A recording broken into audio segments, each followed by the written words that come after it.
Welcome to today's edition of Mental Health Matters. Today, I have Richard Gallo on the show. He's going to share his experience with mental health and navigating the mental health system. Get you something to drink, get you a snack, come on back. Good morning, Richard. How are you doing? I'm good. Good morning, everybody. Happy Mother's Day to those of you that are out there. Thank you. Thank you. Well, I want to thank you for taking the time out of your busy schedule to come and speak on our show and share your personal experience with mental health. So hopefully we'll get people who watch this show and will learn something from what you have to share. Okay, Um, why don't we start by you just introducing yourself and we'll just go from there. sure. My name's Richard Gallo. I am from Santa Cruz, California. I am native of California, originally from Los Angeles and Riverside. Um, I'm currently volunteering and just keeping myself occupied. I know that's right. Oh, so Richard, so did you grow up in Santa Cruz? No, my spouse did, but I didn't. I grew up in Los Angeles in Riverside. Oh, you just said Los Angeles, Riverside. How was that growing up in the Los Angeles area for you? It was okay. The issue was since I was in special education from kindergarten and on, was the school district attempting to get me to do assessments, additional assessments, to determine my actual disabilities because they Okay. couldn't figure out what my problem was. In my special education record was documented that they probably thought I was developmentally disabled, even though that is a misdiagnosed. Okay. Um, but it was okay. I know I recognized that at that time in the 70s, school district was eager to help special education students, according to my school records reviewing. The sad part of it is the denial of my parents not accepting me as a child with this disability. That was the issue for my parents, and it's documented in my school records. Oh, wow. So why do you think it was an issue with your parents not accepting you because of your situation?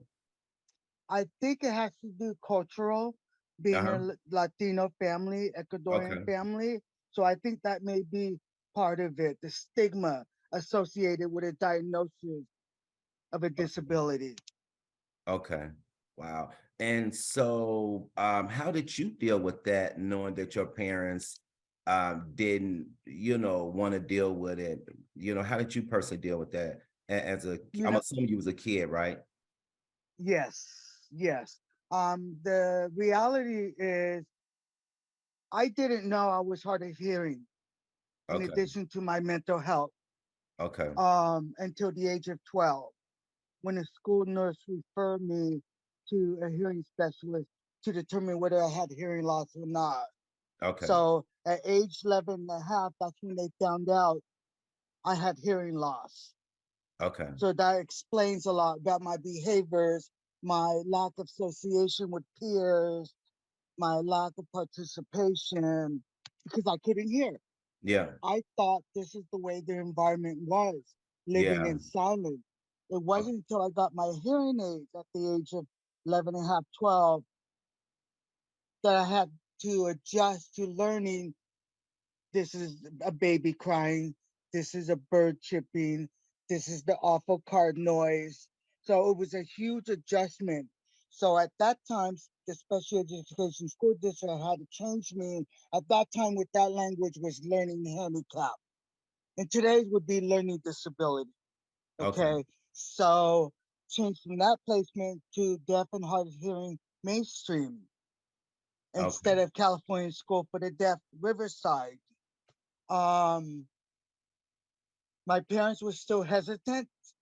My ear doctor explained to the doctor about the importance of hearing aid. I remember the facial expressions on the look on their face. Didn't want me to have me wearing hearing aids Yeah. because it's visual. Yeah. I want to share a personal story. I actually have a family member who has a learning disability, and she was never taken to uh, any mental health or healthcare physician to get diagnosed due to her mom worrying about the stigma that's attached to, Right. what was going on with her. And even this day, she struggles with that. And she Mm. sometimes battled depression because, growing up, when she will have confrontation with her siblings, how when you're young as kids and Mhm. you kind of get into it, one of the first things that came out of their mouths was, you're dumb or you're slow or things like that. Right. And even to this day, that affects her, Yes. and it is so unfortunately that you have people in this world that was born with those challenges, but never really got the help that they needed because of, whatever the parents' reason for not moving forward, getting in on help, not realize Hmm. that this is going to affect this kid's life later Right. on in the future. Right. Especially academically with your Yeah, reading, your math, and your yeah, language. You yeah, know. yeah. It's, and I remember this family member called me one day, and this has always stuck on me too, Richard. I remember her calling me one day, and I was actually headed to the movie theater by myself. And she had called, she said, "What are you doing?" I said, "Well, I'm headed to the movie." She said, "Oh, what's a friend?" I said, "No, by myself." And she got quiet. It was like a maybe 5 seconds pause. And she started crying. And she was like, "I wish I could just, get up and just, go to the movies and do some of the things you're doing. I wish I was able to go to school and get a degree, and I'm not smart." And I Mhm. had to redirect her thinking and Right. really encourage her. There are resources out there that can help you. But even Yes. back then, the family member, meaning the parents, would not get her the help that she need. And even to this day, she's like 50 some years old, and it still bothers her as if it was, back when she was like 6 or 7 or 8 years old. Yeah. Yeah. So Yeah. how did you um overcome your parents not accepting you because of your situation? Like, how did you overcome that right there? Did you forgive your parents, or did they eventually come around, or what happened with that? It's still an issue. When Okay. I went and visited them a few years ago, and I had my CPAP machine. Uh-huh. Well, when my parents saw me wearing it, they made a comment saying, "You don't have that. It's all in your head." And I Yeah. stood there thinking, saying to myself, "Wow, really?" Yeah. Without saying a word, because I didn't want to get into an argument with them. Yeah. So with me and my parents, it's mutual. My Okay. mom seems more acceptant than my Okay. dad. Yeah. So my dad and I don't have a close relationship Yeah. because it's his issue with me. Yeah. And I don't know if it has to do because of him being a father, where mothers are more, you know, Yeah. Nurturing and things like that. Yeah. right. But that's the word I was thinking, looking for. Yeah. Yeah. So, when my parents didn't want me to go to the deaf and hard of hearing mainstream program. So one day they took me to a private school to visit the school site. And I saw all these nuns on school site, and that freaked me out. And the reason why it freaked me out was because as a child earlier on, when we go to Sunday schools, Yeah. the nun would always grab me, pull me. Well, I didn't know what I was supposed to do Okay. during Sunday school, Yeah. but a lot has to do associated with me having that hearing loss that I Yeah. didn't know, and nobody knew. Yeah. Yeah. Interesting. Richard, are you the only child? Do you have any other siblings? No, I have one brother and one sister. I'm the Okay. oldest. My sister's the youngest, Okay. So are you and the I'm the only one with the disabilities. That's what that was the next question I was about to ask you. How receptive are your siblings to your disability? They're okay with it, Okay. you know. I think because I talk, they're happy with it. Yeah. Disregard wearing a hearing aids or anything else. Yeah. Yeah. As you begin to get older as a young adult, tell me what that was like for you with your disability.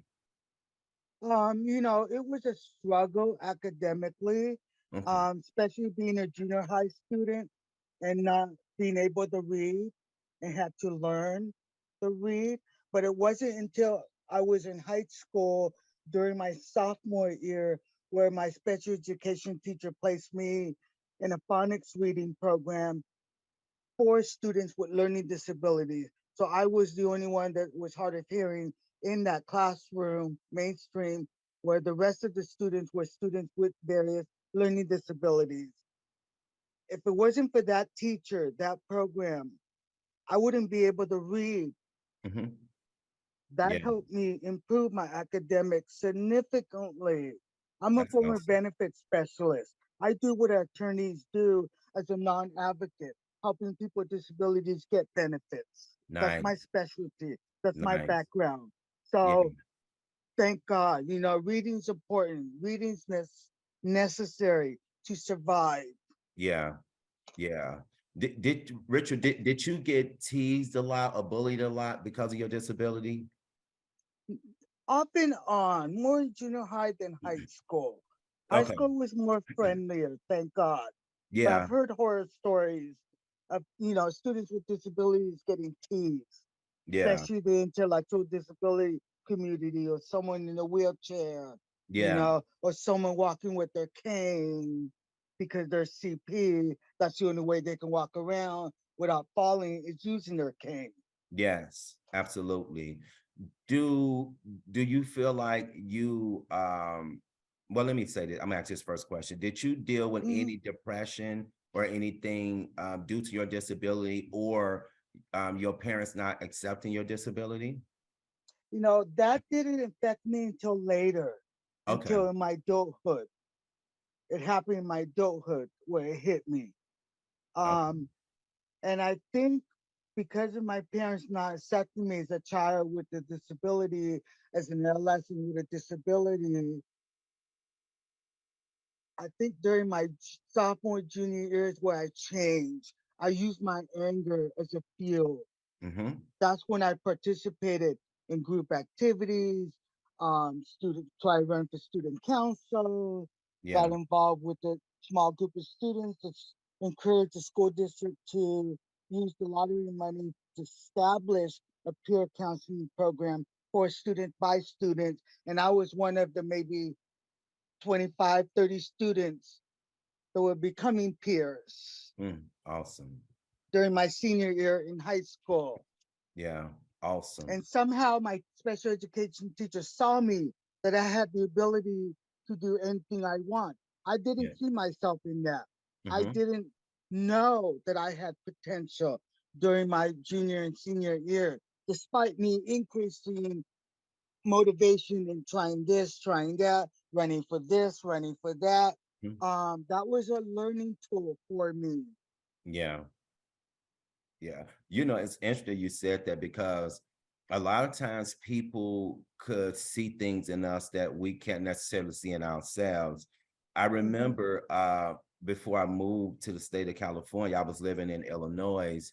And I remember like right before I left Illinois, I was getting a performance evaluation conducted by my direct supervisor.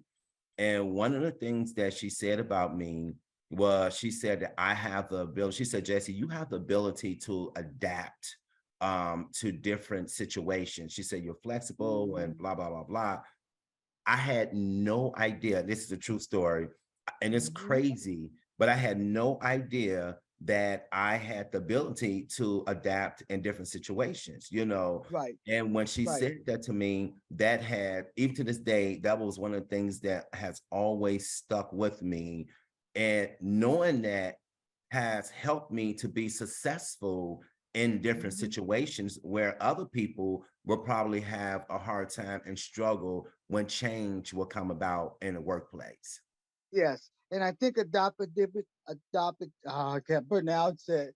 The word that you use, I think that's a good trait to have Yeah, to that, be yeah, successful. yeah. You Oh, don't yeah, have that, you're gonna have problems. You're gonna go in yeah, the wrong path. yeah.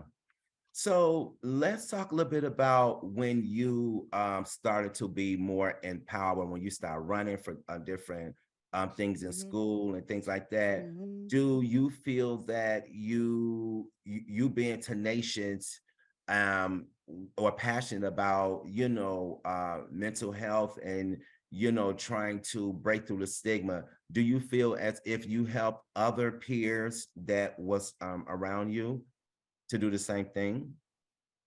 Yes, I Um, do. I really do. I Awesome. think it's important that, especially us as an adult, the role model our children, our adolescents, that they can do better, that they Yeah. can do whatever fits them to succeed in life. Yeah. Yeah. Exactly. Richard, why do you think society has such a hard time with breaking free from the stigma that's attached to mental health? It's so unfortunate that that's happening in today's society. Yeah. Some progress has been made. Yeah. Luckily, today we have more programs and services and support groups, especially Yeah. for parents, compared to back then in the 60s and 70s. Yeah. You know, that's a huge change. We still have a lot of work to do. Yeah. So it's just a matter of educating, Yeah. educating about the illness, educating about the importance of mentoring our Yes. children, our youth. Yes. Absolutely. Absolutely. I have I'm just kidding. I don't know if, okay, I'm gonna indulge it. I have a family member who I think is about 22, who mother, when he was born, or when his mother got pregnant with him, she was on drugs. And as a result of that, he was born with a disability. He Right. stayed in the hospital for, I think, I want to say, for the first um 10 years of his life. He stayed in the hospital. He had a trach in his throat because they didn't think he was going to make it. But Hmm. despite the doctor's diagnoses of him not making it, he made it.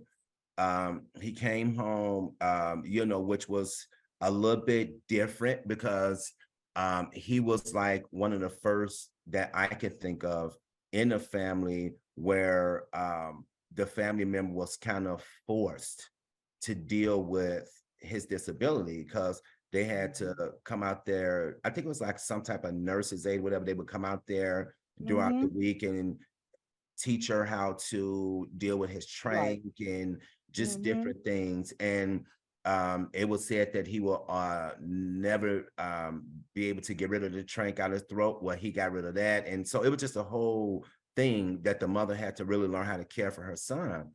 And as he started to get older, there started to be a new challenge because he, started to become like a teenager. He's 16 and 17 now, and he wanted to do things that kids without a disability or without his disability wanted to Right. do. And so the mother and the father had to really try to coach him and encourage him and help him where Hmm. he can't get himself in a situation that will, work against him, for lack of better terms. And I was Mhm. actually on the phone with the mother the other day, and because he is involved in everything. When I say everything, he is, I mean, just everything, which I think is a good thing. And so he had a Yes. graduation. Yeah, he had a graduation, I think on, I want to say Tuesday, he was in his program. He graduated. Mm, And then on Thursday, he was graduating from another program. And so the family member, I can kind of sense the frustration in her voice. And, 'cause I said, well, what are you going to do for his graduation? This was Tuesday. And she was like, well, I don't know. She said he graduated from this other program on Thursday. And I said, well, you sound a little bit frustrated. And so she was like, well, I got to go to work. I'm doing this and doing that and doing that. And I had to remind her, I said, well, remember, you were the one who used drugs and alcohol when you got mm, pregnant with him. I said, it's not right. his fault. And I had to Right. remind her that. She got really quiet.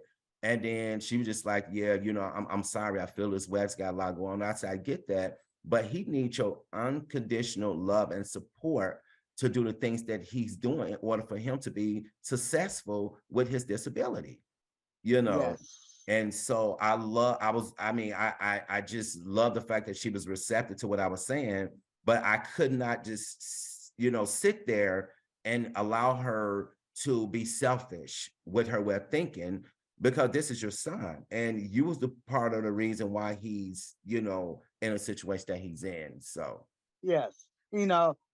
Ed Roberts was the founding father of the independent living centers. He was in the air tank. hmm He was the first disabled student at UC Berkeley. hmm So his mother gave him the unconditional love. And I believe strongly if it wasn't for that, he wouldn't succeed doing what he did in founding the Centers for Independent Livings throughout the United States. yes, yes, And in that movement, the disability movement, um, and no self pity. yeah. Yes. I absolutely love movies that showcase people with disabilities, and also showcase them being able to rise above whatever the disability is. And one of the movies that stands out to me is Forrest Gump. Have you ever seen that movie? I have not. Oh my, are you serious, Forrest Gump? I'm serious. Forrest You, Gump. I'm you, serious. I have you never seen it. you should watch it. I promise you, I've watched that movie at least about 8 times. Like no Okay. joke. You will love it, love it, love it, love it. It's about um, I'm just gonna give you the short version. It's about a guy who has a disability and he's under his mother care, and he began to break all type of wrecks. Super, super smart. He, is involved with just different things like track, and that I just watch it. I mean, it's an amazing movie that's associated with somebody who has a disability. Hmm. But it's a good movie. I promise you, you will enjoy that. I'm super surprised that you've never seen Forrest Gump. Okay. I'll put it on my bucket list. Yeah, do you watch those type of movies, or like watching those type of movies? I do. It's just Yeah, that I have not seen that one.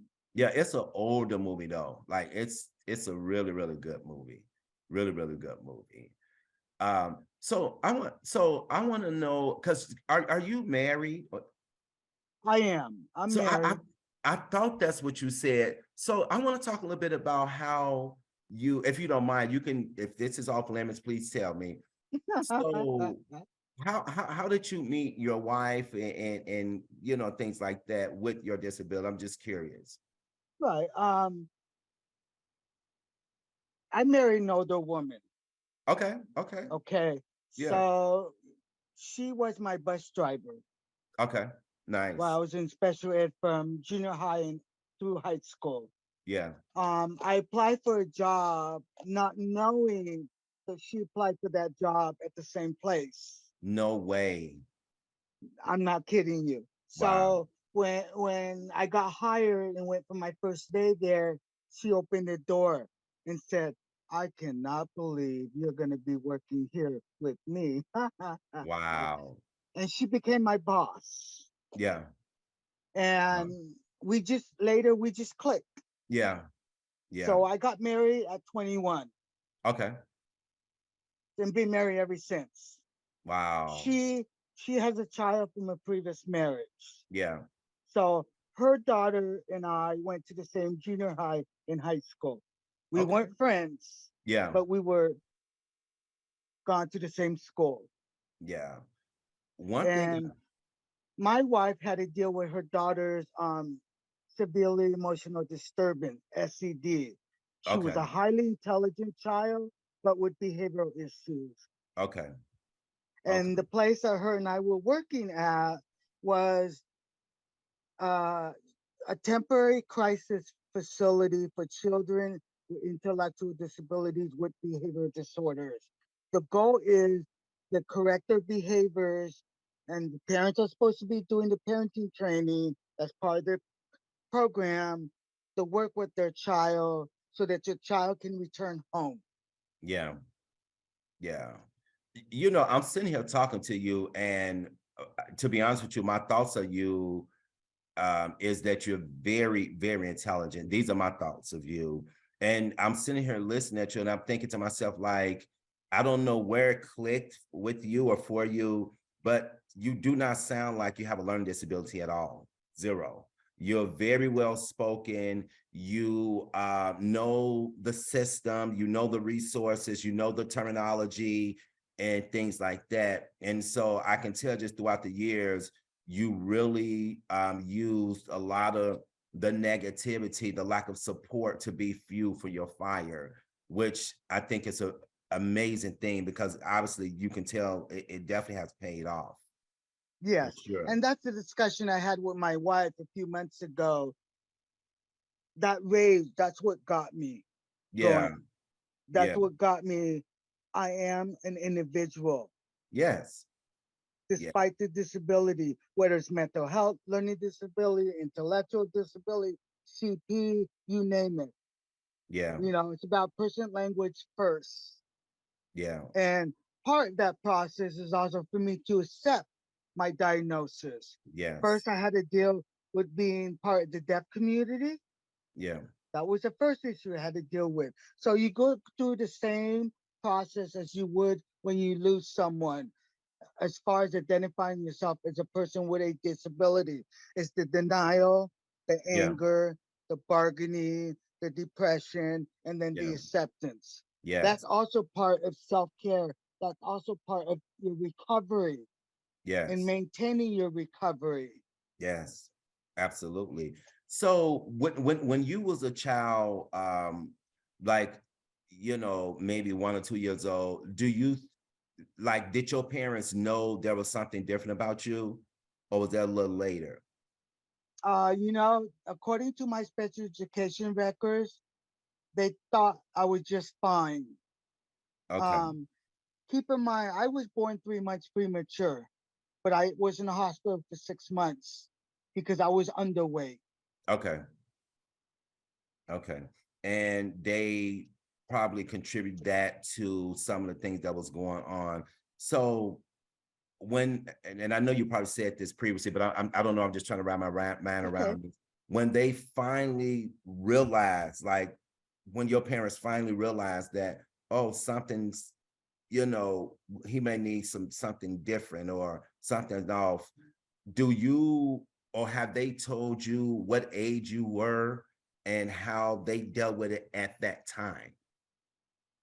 No, they didn't. Okay. There was no discussion about it because I think they didn't want to face the fact that they Yeah. have a child with disability by discussing it. Yeah. Yeah, that makes it's so unfortunate, Richard, because and not only is that prevalent in your community, but also in the African American community too. Yes. I think of so many people who could have benefited from local resources Hmm. or parents jumping on the bandwagon and accepting the reality and getting, their loved one the help that they need. Uh, Right.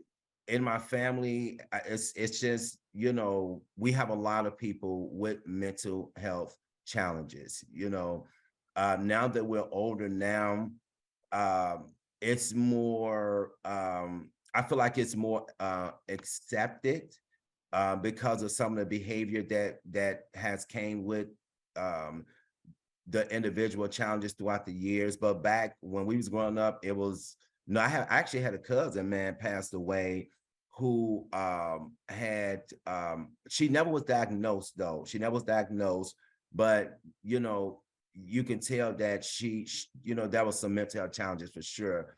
This Hmm. young lady ended up getting pregnant.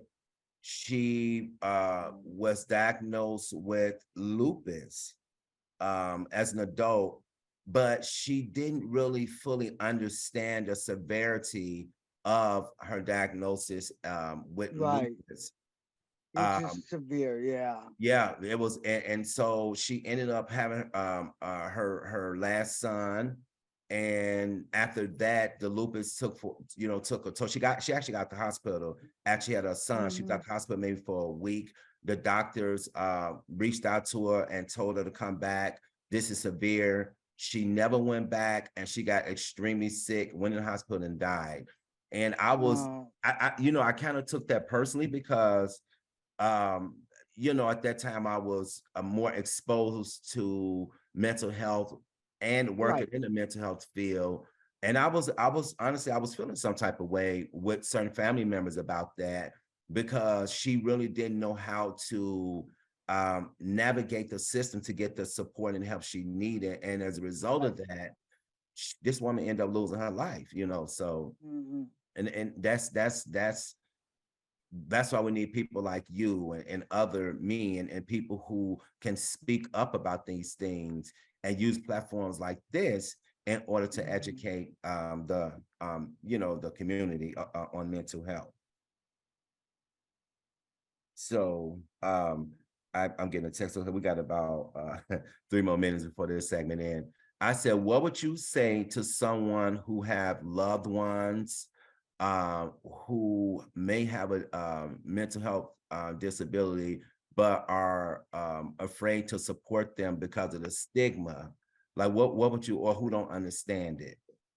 Right. My recommendation would be to tend to a family support group like NAMI. They offer parents support group about mental health. I Yeah, think that's the first step in order to become more open-minded and understanding about the illness, depending what the diagnosis is, um, and go from there.